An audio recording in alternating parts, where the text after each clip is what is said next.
Et on est en compagnie de spécialistes de l'immobilier. Ce matin, les Français l'immobilier, une étude passionnante apportée par Optim Home et IFOP. On accueille sur le plateau Olivier Colcombé. Bonjour Olivier. Bonjour Fabrice. Vous êtes président du réseau immobilier Optimum. Et Romain Ben David. Bonjour Romain. Bonjour Fabrice.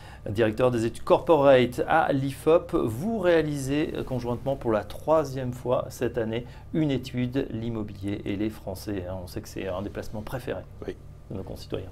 Effectivement, 3e année, donc intéressant de voir chaque printemps et d'analyser le comportement des Français face à l'immobilier et face aux acteurs de l'immobilier.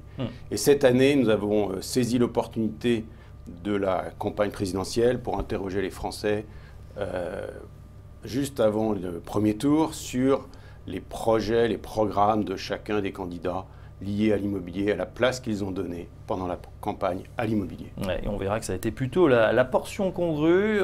Romain, cet échantillon toujours représentatif, environ 1500 personnes, c'est bien ça? Oui, on est sur un baromètre, donc le protocole méthodologique est très important d'une année sur l'autre. On est effectivement sur 1500 personnes, Français de 25 à 65 ans, c'est-à-dire les cibles les plus concernées par l'achat et la vente de l'immobilier.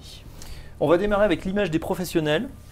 Très important, souvent le mal aimé, comme les garagistes, comme d'autres professions. C'est compliqué, le professionnel de l'immobilier, et pourtant là, ça s'améliore. Pas tant que ça, oui. On est sur un premier enseignement fort de l'étude. 61% des 25-65 ans ont une bonne image des professionnels de l'immobilier. C'est une hausse significative de 6 points par rapport à l'année dernière. On était à 55% et de 7 points par rapport à il y a 2 ans, on était à 54%. Et à titre de comparaison, l'image des banquiers ou l'image des journalistes est souvent inférieure à la moitié des Français.